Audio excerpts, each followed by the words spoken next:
smarter to be on SportsGrid.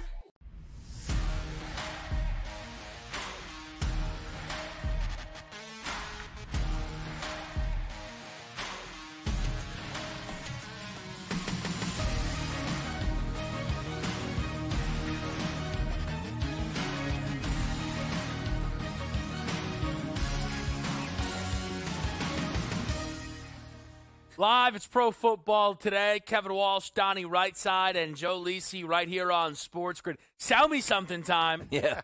Now, I mean, there's easy. Hold on. Let me just break this segment up. Now, it's like, now, what do you have? So I'm actually figuring it's the morning crunch right now, but it's selling me something, so it's only one play. I knew what my one play was. I didn't know what my three plays were, so that's where I'm at right now. That's how excited I am for the games. I have no idea where we're at right Unbelievable. now. Yeah. Okay, I didn't know that translated to excitement. Translate to excitement. Now, I got to say, there was another sell me something done this weekend. Yeah. Questionable performance, I gotta admit. The sell me something were top quarterbacks to get over their numbers, essentially. I'm just saying, if you're familiar with the segment, that's not going to qualify.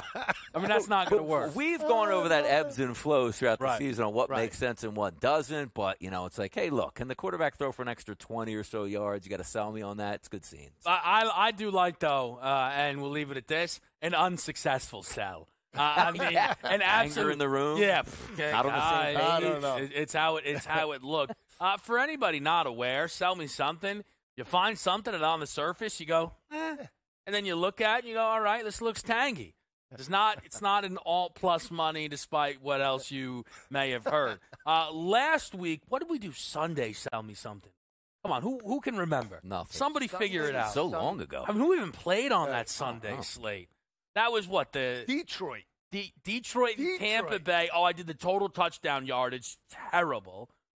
You had Aaron Jones. No, that was the Saturday game. 3 touchdowns? Yes. Yeah. Oh, the 11-1. Yeah, thank you. Nightmare. One guy got 2 of them, and Stephon Diggs. I had a running. Probably had some. Clyde Edwards-Helaire rushing yards, wasn't it? Yes, and he broke out in a big way. Flew right through that. 31. I'm on Clyde today in this segment. Spoiler. Clyde Edwards-Helaire.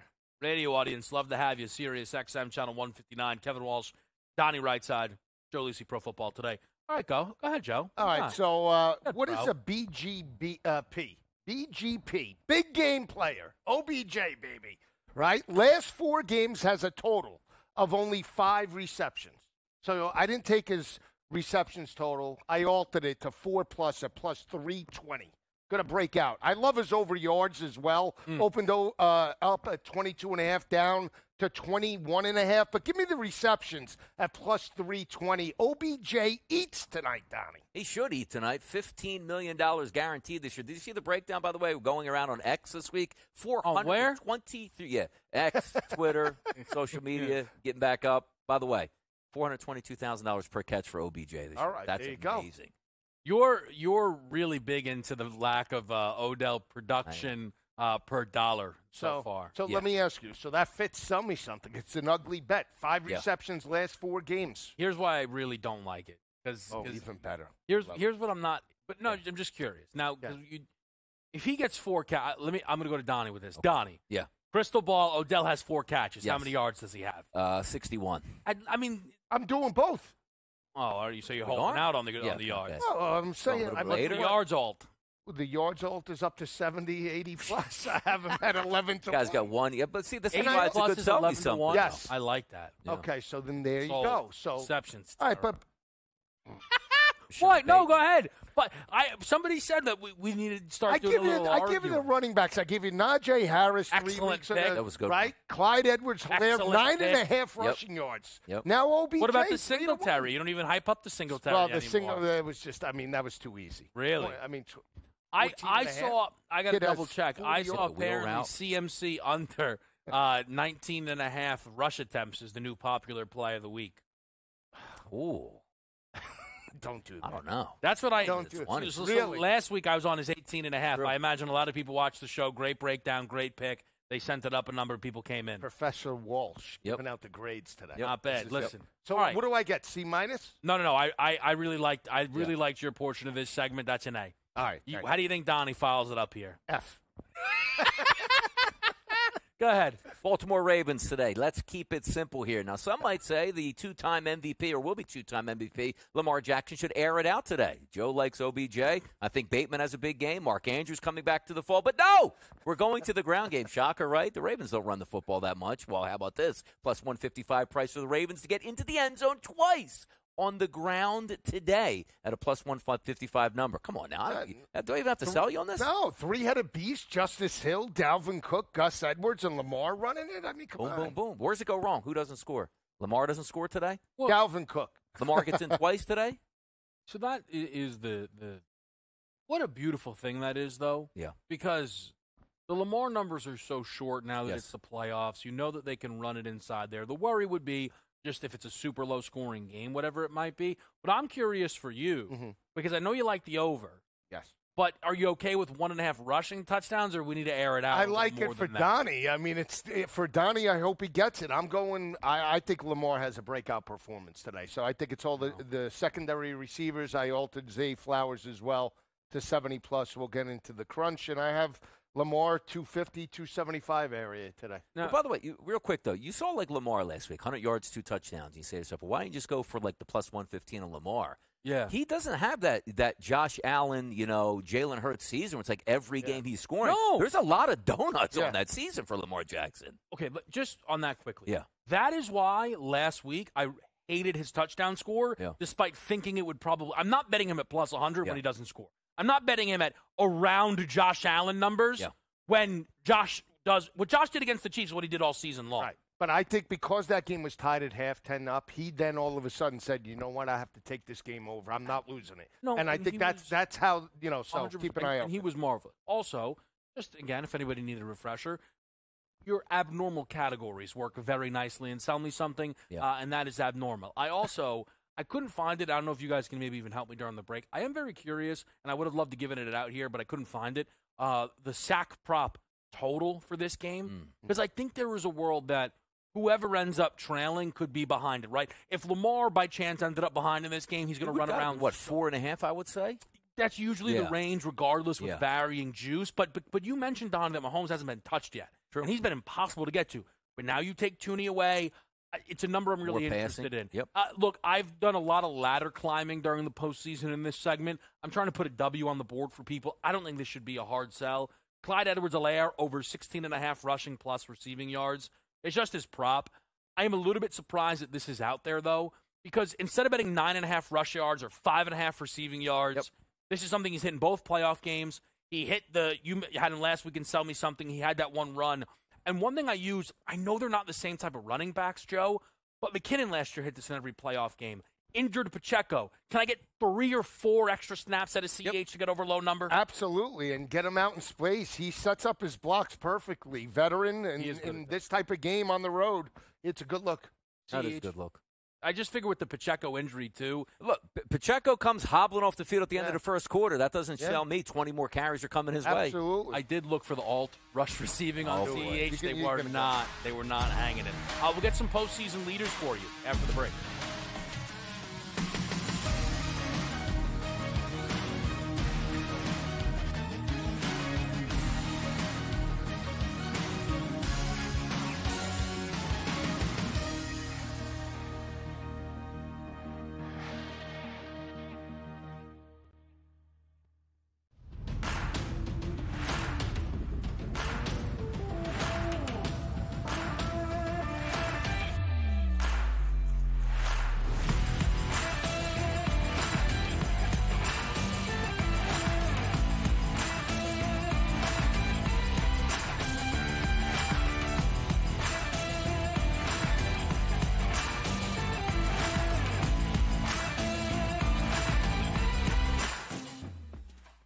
Quarterback at quarterback. We're going to lay some juice. We're going to have some dog prices, and we're going to go right in the middle.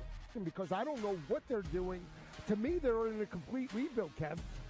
Go run, run, run.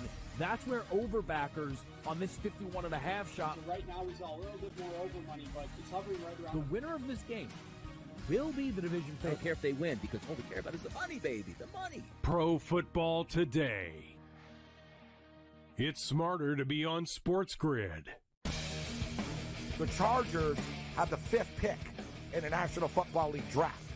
There's a lot of different like roads that they could take with this pick. And for the record as well, there's a few sports books out there already that already have next year's Super Bowl numbers up. The Chargers are like 30-1. So there's a lot of work to do. Sports Rage Late Night, only on SportsGrid. He feels like he's got unfinished business, right?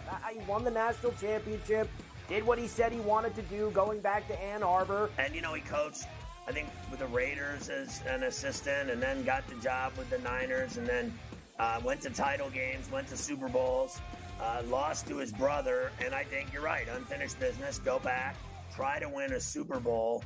Pharrell Coast to Coast, only on SportsGrid. One that's been to a sporting event.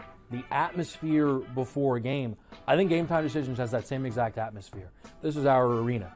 This is what we do. There is going to be an energy to Game Time Decisions that you will feel night in and night out. The excitement you get when you lock your bets in, when you're figuring out what you want to do, we can zone in on the biggest games each night. I want this to be the place that people come to before the games start so they feel as ready as possible to lock in their cards. We are going to hit every single one of those markets that you need to know about. We're going to go through every single thing, and I've got a great team behind me that's going to help me get the job done. There is not going to be a better place, I promise you, than Game Time Decisions to get that new information, react to it, and be able to then bet accordingly. We will have everything at our disposal, and we will use that to our advantage. I'm Kevin Walsh. Tune into Game Time Decisions from 6 to 8 p.m. Eastern on SportsGrid.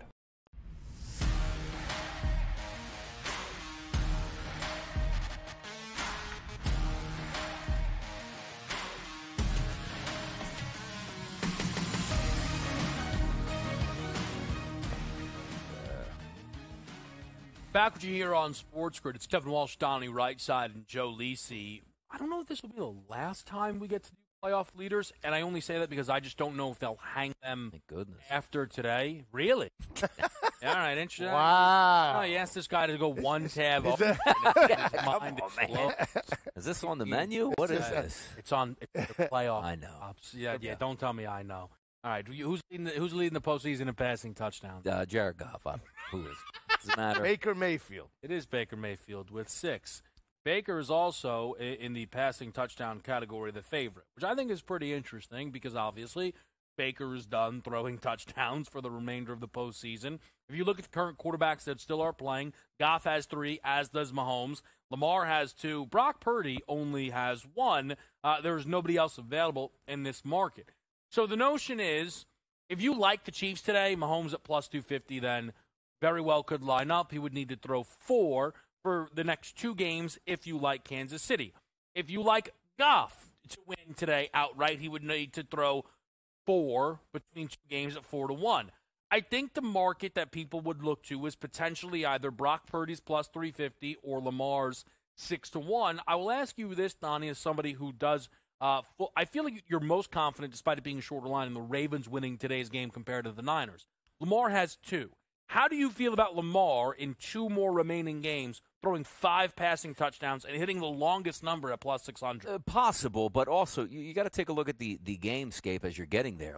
And the reason I'm not just going to bring up Mahomes right now is Brock Purdy. Okay, well, Brock Purdy's got a chance to go up against the Detroit Lions today. What are they known for? Giving up touchdown passes and a lot of yards here. But let's focus back here on Lamar Jackson. He's going to go up against the Kansas City Chiefs today. It's a pretty formidable defense. And let's just say favorites do win out. It's going to take on the San Francisco 49ers in the Super Bowl here. So it's not like an advantageous part where, again, I brought up of how good that offense has been regardless of who they played. But I'm not necessarily looking at Lamar Jackson. It's a great price, 6-1 here for most touchdown passes leading through to the Super Bowl, and does make some sense. But to me, I bet over 1.5 rushing touchdowns, not because I think it's a fun bet and I think it might happen. I think there's a legitimate chance they do run for 2, which then says, all right, well, if they get at least 2 more, that's 28 points with a couple field goals. Are we expecting the Ravens to hang one at like 37 or 38 points? Because that's what you're going to need today in order to get those touchdown passes. I'm more confident of the Ravens on the ground today than in the air, touchdown-wise. I'm not saying Lamar can't get to like 250, 260 passing, but that's just where I sit on that. Yeah, I would take a shot on him. And in regards to most passing yards for the playoff, he's 40-1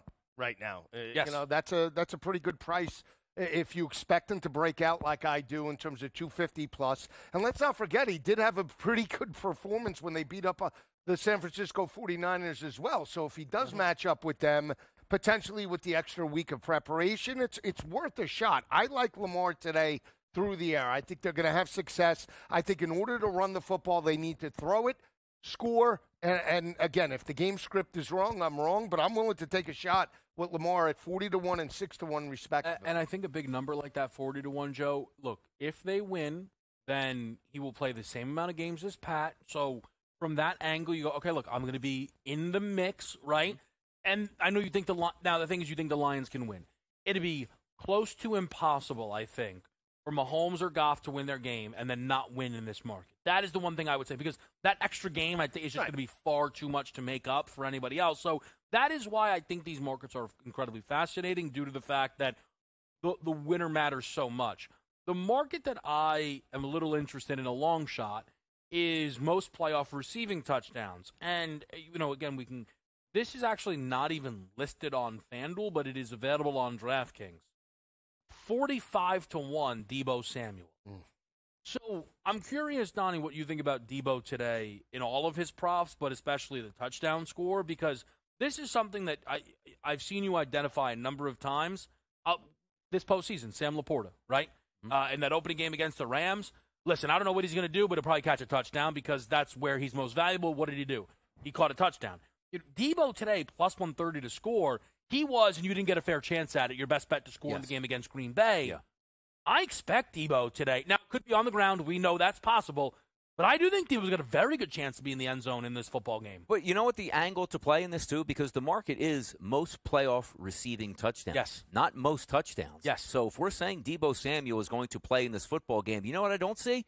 Oh, it's 3rd and goal from the 3-yard line. Let's hand it off to Deebo up the middle, see what he can do. No, you're going to throw it to Deebo Samuel. So if I'm looking at that price, there's better chances today. Like if there was a bet, and I'm sure there probably are, depending on the sports book out here, Deebo Samuel's touchdown. Is it going to be rushing or is it going to be passing? It should be heavily receiving touchdown here for Deebo Samuel as opposed to running it in. So from this market, I actually like your Deebo bet better that he's injured, if that makes sense, because I don't think he has chances to run the football, and which you know as well as I do. In the playoffs, Deebo Samuel, if he's healthy, he's getting 5-6 carries last week alone, and you know he's going to get red zone carries. I don't think he gets the red zone carries today, to be honest, so I do like the playoff receiving market for Deebo better because I don't think he's going to run one in. Say, hey, Deebo scored 2 times. Awesome, I won. No, he ran them both in. One's on a jet sweep and one just on a straight carry. Yeah, see, for me, I think you have to perceive it. Who do you think is going to win and then take a shot, right? Sure. So I would take a shot on St. Brown at 10-1 because if you believe Detroit's going to win this game, and even though they might win it low scoring, maybe he gets 1 touchdown today,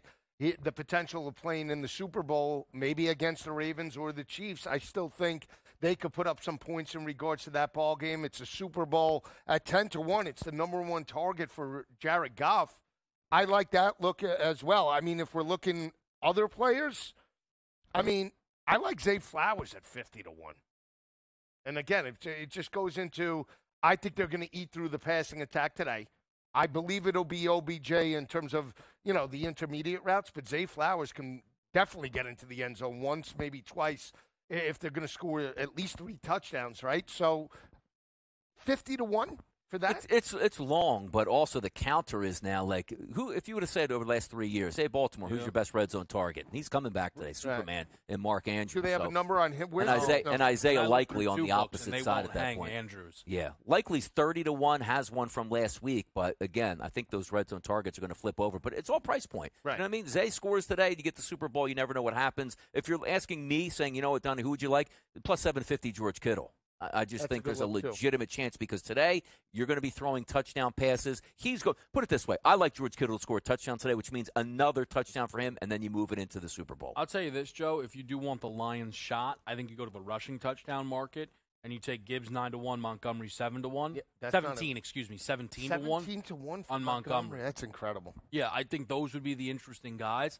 I think, so McCaffrey is plus 105.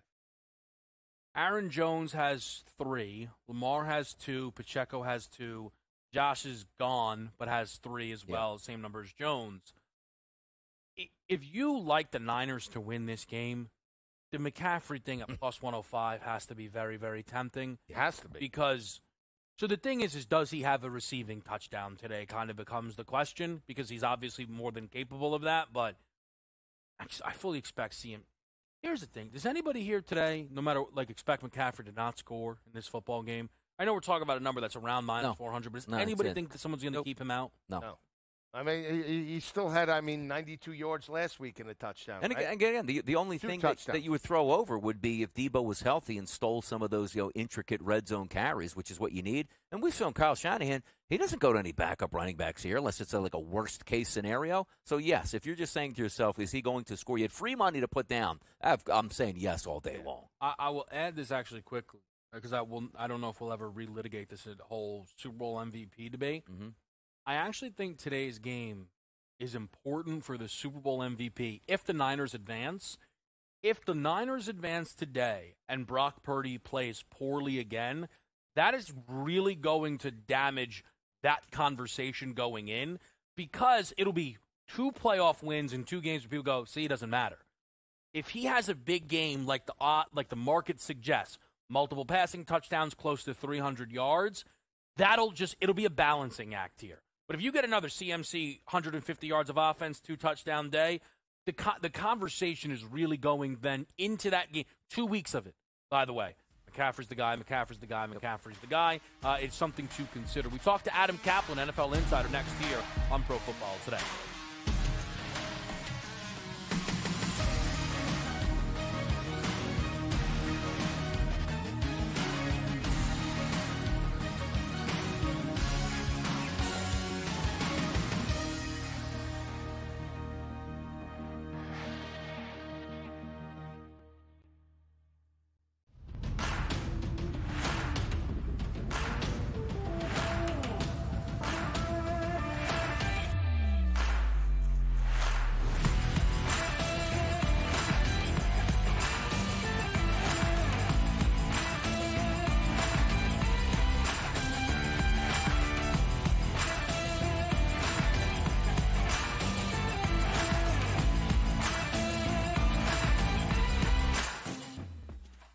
Quarterback at quarterback. We're going to lay some juice. We're going to have some dog prices, and we're going to go right in the middle. Because I don't know what they're doing. To me, they're in a complete rebuild, Kev. Go run, run, run.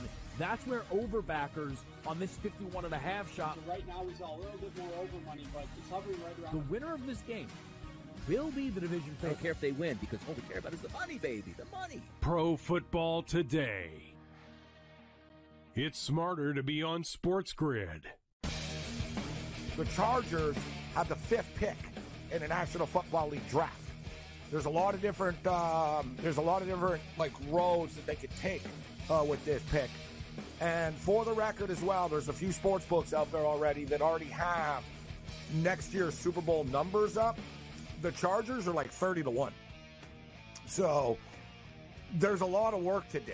Sports Rage Late Night, only on SportsGrid. He feels like he's got unfinished business, right? He won the national championship, did what he said he wanted to do, going back to Ann Arbor. And, he coached, I think, with the Raiders as an assistant, and then got the job with the Niners, and then went to title games, went to Super Bowls, lost to his brother. And I think you're right, unfinished business, go back, try to win a Super Bowl. Pharrell Coast to Coast, only on SportsGrid. One that's been to a sporting event. The atmosphere before a game, I think Game Time Decisions has that same exact atmosphere. This is our arena. This is what we do. There is going to be an energy to Game Time Decisions that you will feel night in and night out. The excitement you get when you lock your bets in, when you're figuring out what you want to do, we can zone in on the biggest games each night. I want this to be the place that people come to before the game starts so they feel as ready as possible to lock in their cards. We are going to hit every single one of those markets that you need to know about. We're going to go through every single thing, and I've got a great team behind me that's going to help me get the job done. There is not going to be a better place, I promise you, than Game Time Decisions to get that new information, react to it, and be able to then bet accordingly. We will have everything at our disposal, and we will use that to our advantage. I'm Kevin Walsh. Tune into Game Time Decisions from 6 to 8 p.m. Eastern on SportsGrid.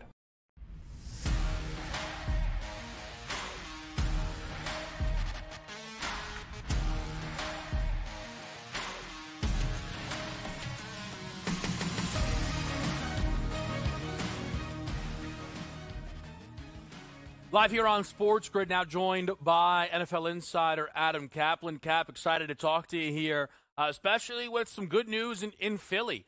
We'll get to these games today, but there's some coaching news. And for Eagles fans, could this have worked out any better? Vic Fangio for the defense, Kellen Moore for the offense. And Kevin, no offense to the previous offensive coordinator, Brian Johnson, who was let go, who was promoted last year from quarterbacks coach Dosey. And, of course, Sean Desai, who was reassigned in season. Those two guys will have jobs. I wouldn't worry about that. But the bottom line is they upgraded in a major way. Two proven coordinators. Vic Fangio, one of the best in NFL history. But there's a saying around the National Football League, guys, if you don't have the talent, it doesn't matter who it is. So Howie Roseman, the general manager of the Eagles, has a lot of work to do on their back seven to help Fangio out. The Eagles still have a very good front.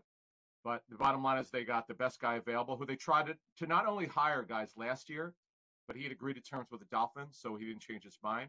They actually put Fangio on their list after Doug Peterson left and Jim Schwartz decided that he was going to stay out of coaching for a little bit. But Vic was not ready to coach again until obviously this past season. So yeah, they get him. That's a big move for them. But the other one was Kellen Moore, and I know it's funny in social media. I look at this stuff and I kind of laugh. Cowboys fans had it with Kellen Moore because trick plays and there's some of the plays, the play calls they didn't like. You talk to any coach, he's one of the most respected play callers in the National Football League. Super aggressive. For fantasy next season, I'm all in on everybody that they have. I'm telling you, Jalen Hurts will bounce back. Now, the only thing is, Kevin, with Kellen Moore, he doesn't have a history of calling a lot of run plays with his quarterbacks, and that's something I know the Eagles want to get back to doing. But he's a super aggressive play caller. You're going to see a lot of 3 receiver sets, which we call 11 personnel, 1 back, 1 tight end, and 3 receivers. That's what he's known for. So you're right. You're absolutely right about this. The Eagles have upgraded in a significant way with their coordinators. But again, personnel and defense needs to be upgraded if they want to get back to being a serious Super Bowl contender. Adam, let's take a look today. Whoa, there we go. Fantastic. Look at that. Got our own stinger here. Nice. Adam, got your own stinger here. Fantastic stuff as we go along here. Why don't we just keep it moving here with the Kansas City Chiefs and the Baltimore Ravens. A big game today. The one thing that we're looking at from a Chiefs perspective over the first 2 weeks, Adam, was how banged up the teams that the Chiefs were playing. Now, I know you got some injury updates today looking at the Kansas City Chiefs. Banged up in a couple key positions today. So, Donnie, it's the exact opposite. In fact, this has been one of the healthiest teams in the National Football League. So you've heard about the Super Bowl hangover, why teams don't get back or what happens, or how can you get to the Super Bowl.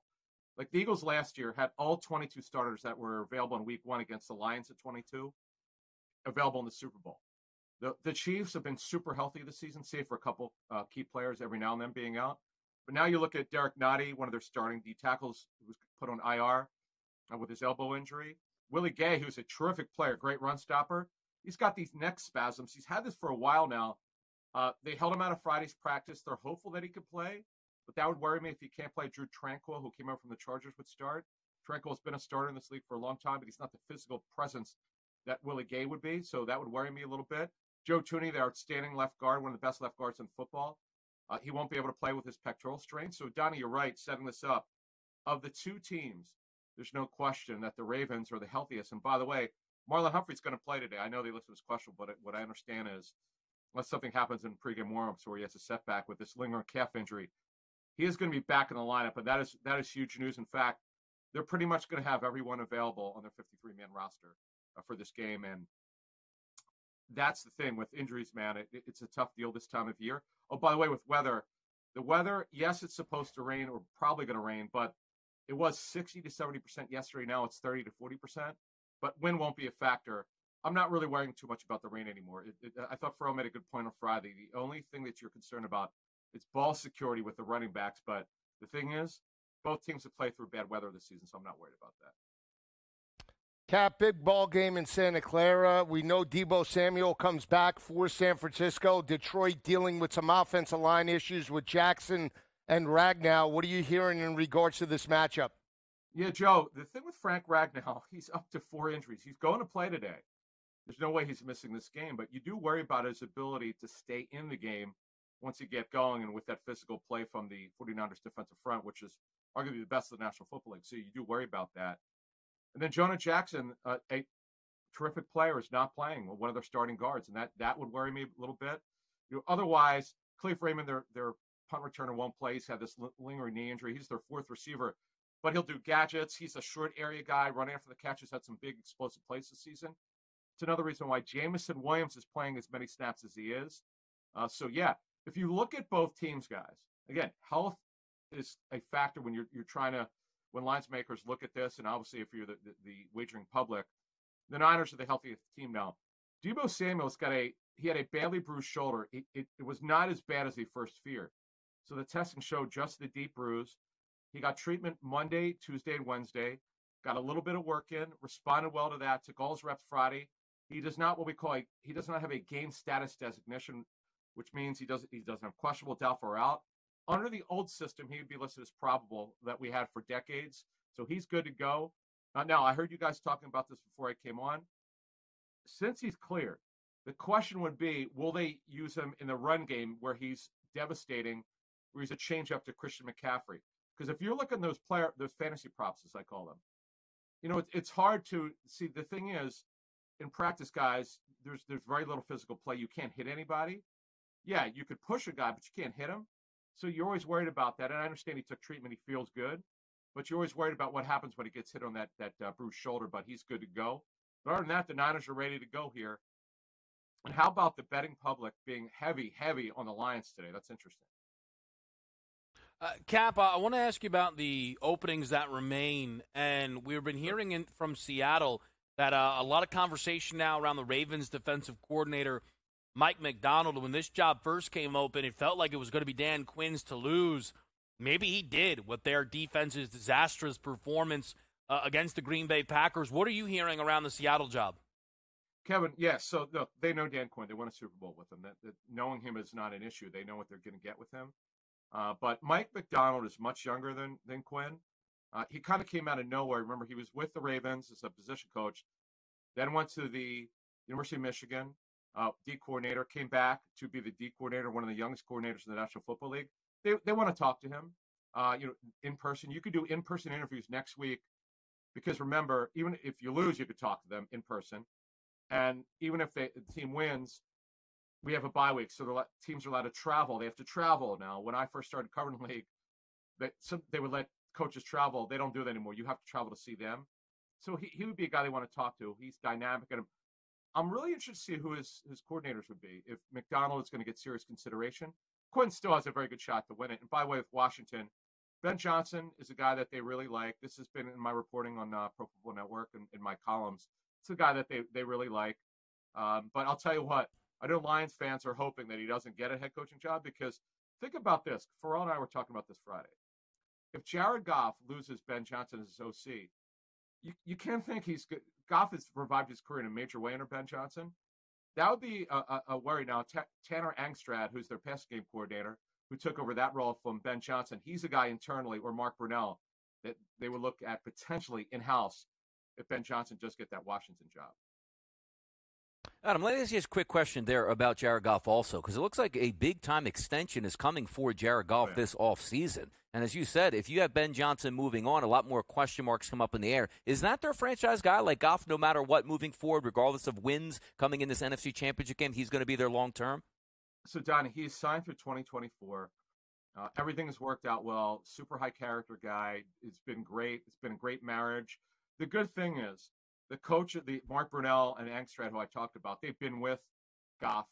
So I don't think they're really worried about it if Ben Johnson leaves. No, Ben Johnson, by the way, had never called plays before Dan Campbell promoted him. That was interesting, and it's clearly worked out. By the way, Dan Campbell has called plays before, but that's not what they want to do if Ben Johnson gets to be Washington head coach. And also going forward here with Jared Goff. Remember, Brad Holmes, their general manager, was with Goff. With the Rams. That was a big reason why they made that trade. I know it got panned when they made it, but coaching matters, folks. I expect Jared Goff to be there a long time, and it's clearly worked out. And by the way, he's also very durable. Cap, what's the latest with Bill Belichick? Is there any reason why he did not get the job in Atlanta? What are you hearing in regards to his next step or move? Joe, it was really odd. It is true from those of us who were doing reporting on this. He was the clear favorite going into the process, the guy they identified pretty early after they moved on from Arthur Smith. But after that second interview, typically when you know you have your guy, you call the other people and you say, listen, we've made our decision. You're not going to be the guy. Well, they kept interviewing assistants from other teams. That was bizarre to me. I'm like, oh, Bill might not get it. So he has two options as we see it. He could be a consultant for a team, which is basically, you go in, you help out, you don't really coach. You're there for reference if the coach needs it and to get Belichick's wisdom, or he'll work in radio and television. Over at SiriusXM, where I've worked since 2004 on NFL radio, we've known Bill. Bill's phenomenal. When Bill gets away from being with the Patriots and just sits down and talks football, you saw him with the top 100 or all the stuff with NFL films. He's absolutely brilliant. So, Joe, to answer your question, he'll have a radio or TV deal waiting for him if he wants that. And he just has to make a decision. Now, we know he wants to coach. He'll be a guy that people will look at in 2025. So that's where we're at here. Look, I mean, bottom line is Bill wants to still coach. He obviously wants to get that record. It's a secret to anyone. But I think it'd be phenomenal in radio or TV because his wisdom is incredible. It's going to be interesting to watch it play out. That is NFL insider Adam Kaplan. Cap, we appreciate it, and Vegas is on deck. I can't wait to see you guys. Looking forward to it. All right. Look forward to it. Up next, Warren Sharp as we get set for two big ball games today here on Conference Championship Sunday.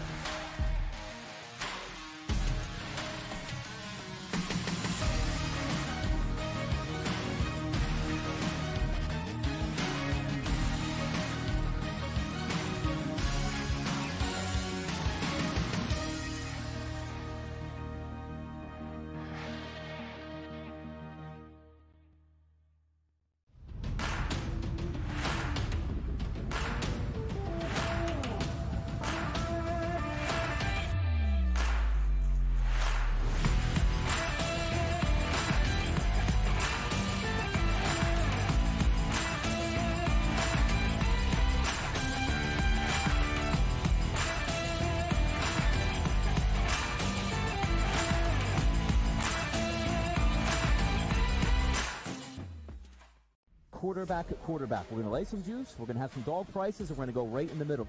Because I don't know what they're doing. To me, they're in a complete rebuild, Kev.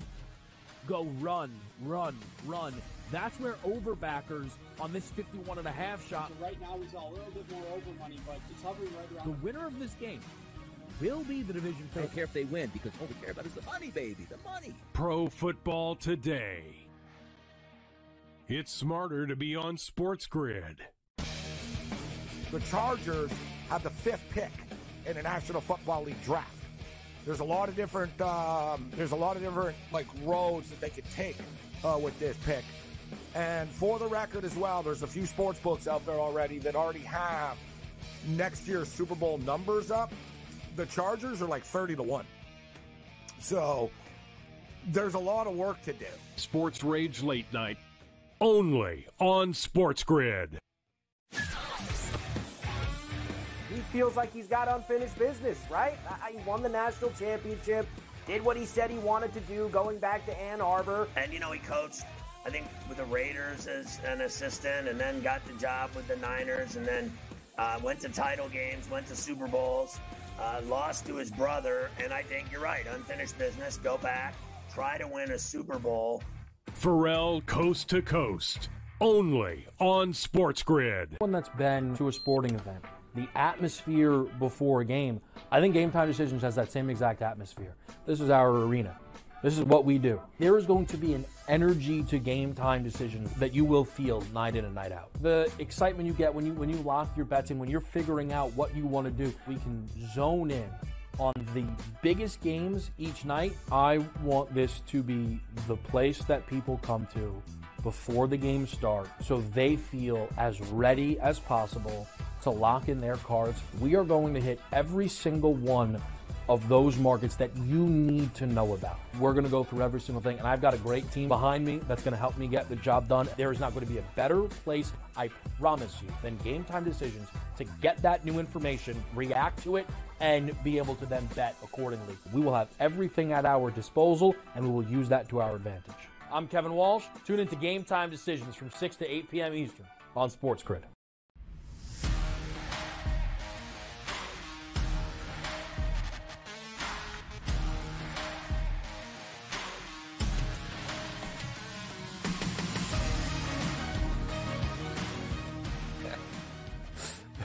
Back with you here on SportsGrid. It's Pro Football Today, Conference Championship Sunday. That's Joe Lisi.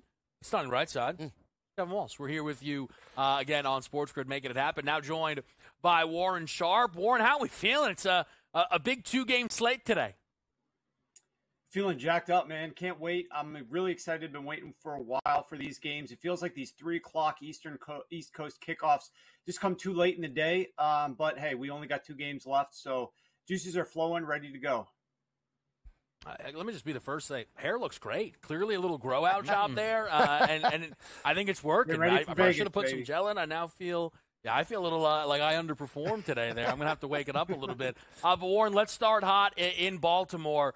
Look, it's Lamar Jackson and Pat Mahomes, but I'm sure there's a lot more at play here than just the 2 quarterbacks. What advantages are you seeing in this game?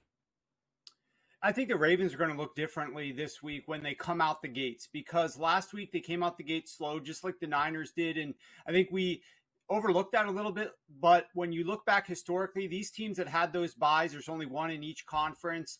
They're playing up against teams that have been trying to win playoff games for several weeks now, because most of them were in these win-and-in situations in Week 18. They might have needed to win Week 17. Meanwhile, the teams like the Ravens or the 49ers, these guys were figuring out which starters to rest Week 18. Then they had Week 19 off. So slight disadvantage. I think they start this game a lot faster. Advantages they have, number one, my opinion, they've got to crank up this play-action attack. The Kansas City Chiefs dramatically better when teams do not utilize play action to pass the ball against them, because the run defense is weaker. So when you are able to utilize play action, you're sucking those linebackers up even further, because they're so conditioned that we need to stop the run that they are just available over the top to hit any and everybody. And I think the way that this Niners offense can attack you, it's so different than most offenses. And that's what the thing is about this game. The Kansas City Chiefs, they're built to stop most offenses. They've got a great number one cover corner. They're great playing with a lead. They've got a solid pass defense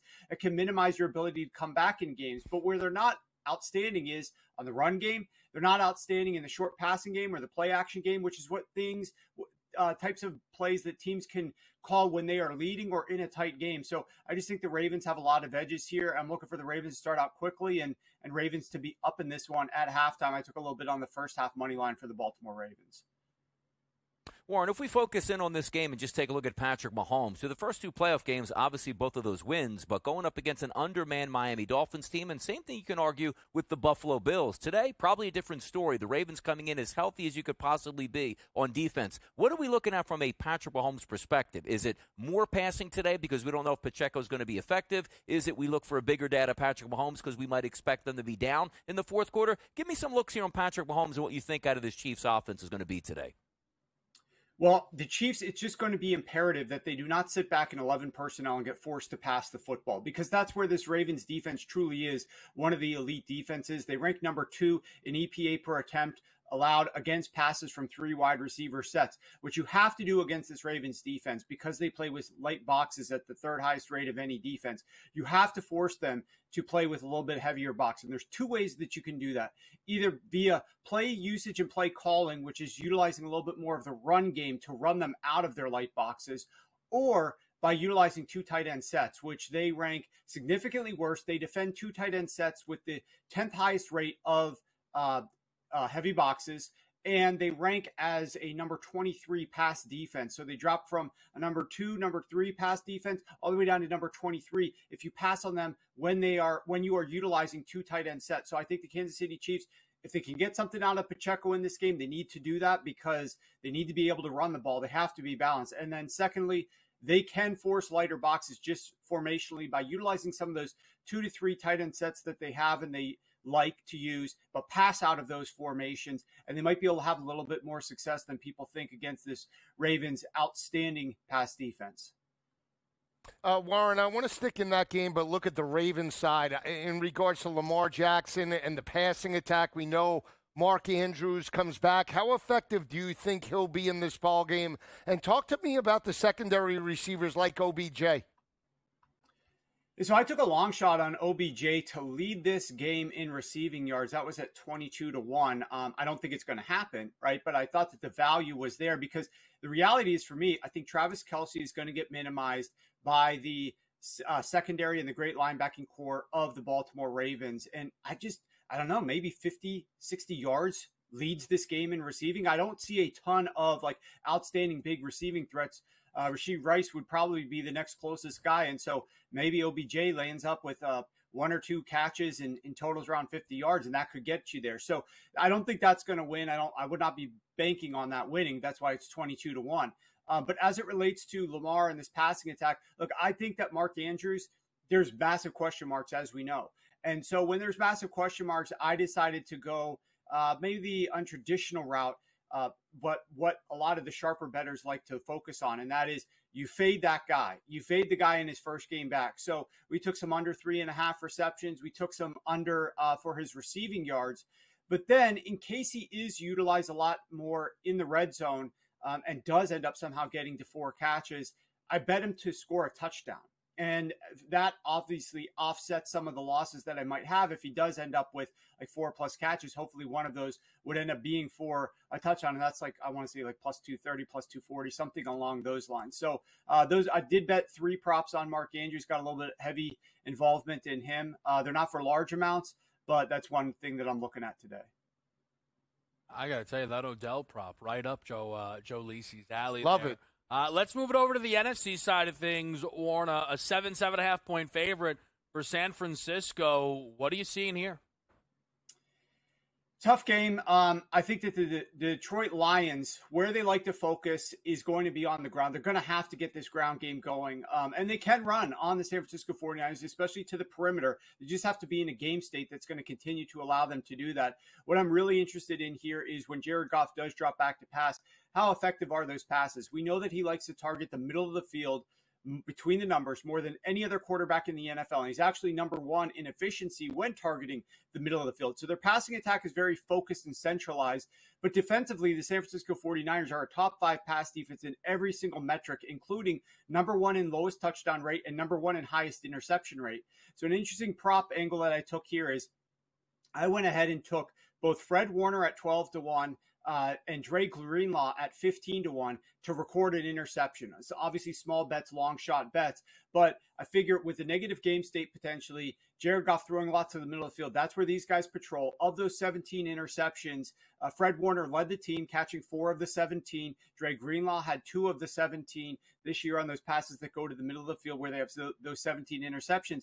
And out of the last 4 games that, out of the last 5 interceptions that Jared Goff has thrown, 4 have come on targets to his tight end, Sam Laporta, or to his running back. And I figure those are the guys that are going to be covered most frequently by the linebacking core of the San Francisco 49ers. So I like for those long shots. I think that, the Niners on their side of the ball, they're going to just need to come out here and try to get the run game going. But if the run game's not working, if this Detroit Lions run defense is a little bit more stout than they were last week, I was kind of surprised at how leaky they were against Rashard White in that first half for the Tampa Bay Buccaneers. But if this 49ers team is struggling a little bit to run the football here, then just let Brock Purdy cook. I mean, Brock Purdy is going to have success against this secondary. There's a lot of receiving options here. I think it's a big day for George Kittle particularly, but I wouldn't underestimate Deebo Samuel having a little bit of an impact here, as well as Brandon Ayuk potentially exceeding 100 receiving yards. I just think it's going to be a good day for Brock Purdy. I think it's going to erase a lot of the talk that he's not a good quarterback that was surfacing last week just because he was playing in the rain. A lot of secondary options here for the Detroit Lions in this game, Warren, because we do know the San Francisco 49ers should have a lot of success in their passing game. But take a look at Jared Goff. Good weather conditions out there, close to 70 degrees at kickoff, light winds, no precipitation in the forecast. Amon-Ra St. Brown, high number in this, around 86.5. Are there any other options there for the Detroit Lions that you might be factoring in here to probably catch some passes? Because as you pointed out, if that game script is they must be throwing in the second half, somebody's probably going to have to cash in. I agree. And I looked at Josh Reynolds. He was down at 34.5 when I took him. Not a large amount, but I think Josh Reynolds is going to have some opportunities here down the perimeter of the field, which is exactly where they need to hit him. J-Mo is going to have some opportunities as well. Both of these guys are going to have to step up. I just looked at in-game states where the Lions had been losing, and we saw a higher target rate move from J-Mo and actually go over to Josh Reynolds. So that's one of the reasons why I was on Josh Reynolds a little bit here. One other prop that I want to fit in here, just on the Niners side of the ball, is this may seem counterintuitive because we're talking about the Niners having a good day offensively here and maybe playing in positive game state. But I do like Christian McCaffrey to go under his rushing attempts. And the reason why is because I think for him to go over these rushing attempts, you really have to thread the needle here of a game that's close enough where the passing game isn't explosive enough to flip the field and to score points too quickly to give the ball back to the Lions. But the running attack is working well enough, but the 49ers aren't pulling away too far because otherwise then if you're up big, you're going to be getting some of your other backs involved in the fourth quarter. So it's just a very narrow needle to thread. And there's lots of other game states where if the run game's not working well enough, or the pass game is very explosive, or they're not up big and they might be trailing, so they're throwing more, or they're up big, so they're going to be running with backups more. There's a lot of other things that could happen here to force him to not exceed 20 carries, and so that's what I took there. Warren, I want to take a look at the Detroit side. Like, if you were looking and just, let's say, advising Detroit, if you were on the staff, you know, the way that they can win this ball game, can they win a higher scoring game, or can they win it the way they have some of the other games like Kansas City, Tampa, and even the game against Dallas, low scoring? Like, how do you see them if they were able to pull off the upset? What does that look like?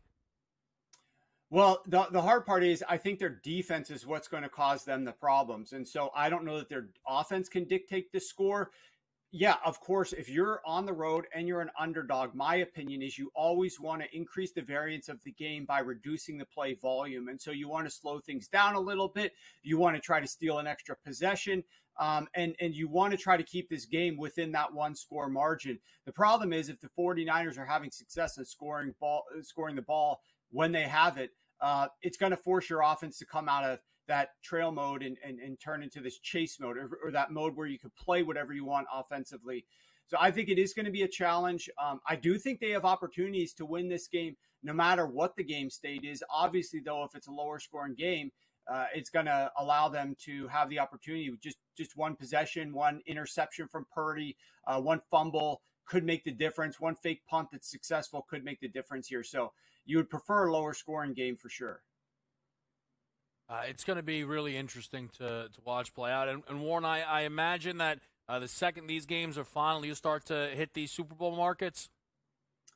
I do. The one thing I wish is that they didn't post the props so quickly, because then the props get bet out of line so early on Monday that it's hard to really get a lot of money down in those markets. I like the good old days where the props took several days to come out. You already knew what you wanted to hit. The limits were a little bit higher. But for sure, I've already got some of my numbers run for these games. Whatever the Super Bowl scenario ends up being, I'll be prepared to get into those side total markets as early as needed. Awesome stuff, as always. That is Warren Sharp. Find him on Twitter at SharpFootball. Warren, we appreciate it. Best of luck. See you guys in Vegas. How about it, then? How about it? The clock is ticking. A lot of good stuff will be going on out there. Up next, the odds are in motion.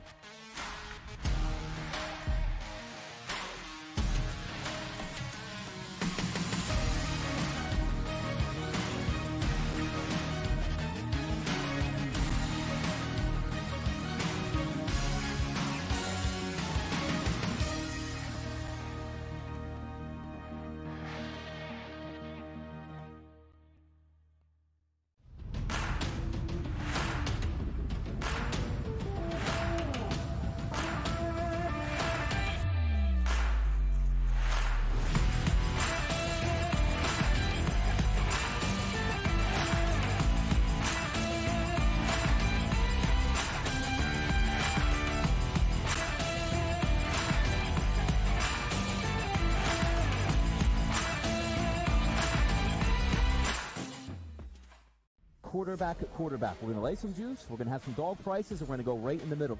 Because I don't know what they're doing. To me, they're in a complete rebuild, Kev. Go run, run, run. That's where overbackers on this 51.5 shot. So right now, he's a little bit more over money, but it's hovering right around. The winner of this game will be the division favorite. I don't care if they win, because all we care about is the money, baby, the money. Pro Football Today. It's smarter to be on SportsGrid.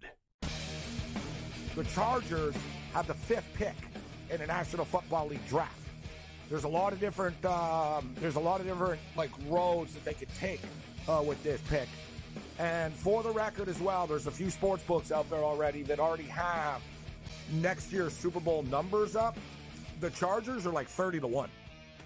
So there's a lot of work to do. Sports Rage Late Night, only on SportsGrid. He feels like he's got unfinished business, right?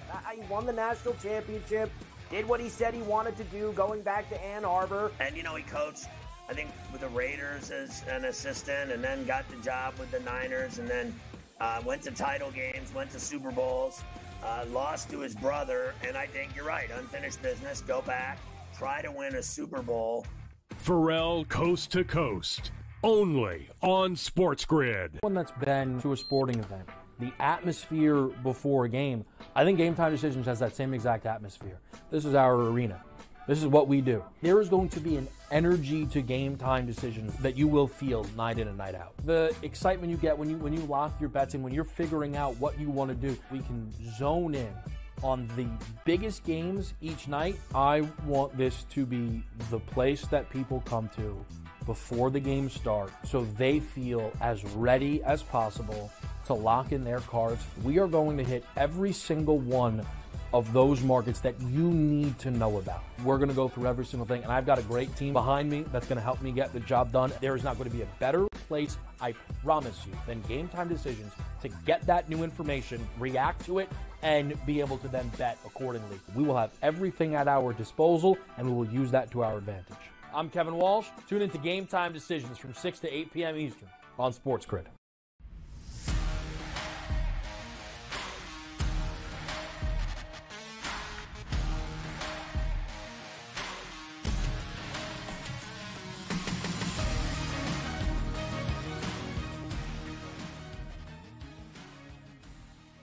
Quick little segment here before we begin hour number 3 right here on Pro Football Today. Down the right side, Joe Lisi and Kevin Walsh. And we got a lot of great stuff to get to, which includes best bets. But before we do that, you know where you can find a lot of these best bets? Right here on the app, the SportsGrid app, the best place to get information in real time from everybody that you follow here at the SportsGrid Network. Make sure you go and get that. Download it at any place apps are available. Check out your app store here. Make sure you get in the know here with us at the SportsGrid Network. But today we're excited. A double header of action. The AFC and the NFC championship games will take place today. Odds in motion. We got some odds in motion here in the first game with the Kansas City Chiefs and the Baltimore Ravens. Opening number posted around 3.5. What are we finding right now? Take a look at that. 3.5s have now found their way to 4.5s. Let's see where that goes by game time. Now, if you're taking a look at why the difference here, oh, no, you can't give Patrick Mahomes over a field goal here. Yeah, we understand that. We do. He's a great quarterback here. But the better team, to be honest, is the Baltimore Ravens. The more healthy team is the Baltimore Ravens. And also, the team that's looking to get to the Super Bowl and favored to get there at home is the Baltimore Ravens. We'll see how that game plays out here on the East Coast. But if we flip it over to the West Coast, the NFC Championship game, it's the San Francisco 49ers taking on the Detroit Lions. This opening number came in around a touchdown. We actually saw this number go to 6.5 and 6s at some time this week, but now finding itself back over the touchdown threshold, up to 7.5 here. Why? Maybe it's Deebo Samuel. A clear bill of health on a Friday, practiced in full. That means this team is ready to go and completely healthy to take on the Detroit Lions. And yes, there is something about a road team like the Detroit Lions that used to playing in a dome, playing outdoors. But just as we talked about some of the forecasting here on the East Coast in Baltimore, which shouldn't be that bad, we might not even get any rain there. You know what we know in Santa Clara? No rain is in the forecast here. Temperatures around 70 degrees at the opening kickoff, and more importantly here, everybody seems to be healthy moving forward into this football game with no precipitation and light winds in the forecast. It's AFC, NFC Championship Sunday. This is what we do on the SportsGrid Network. Get you guys ready here and keep you updated in odds in motion on some of those late odd swings. We'll see where some of these games close, but you know what's coming up next? It's hour number 3 of Pro Football Today right here on the SportsGrid Network.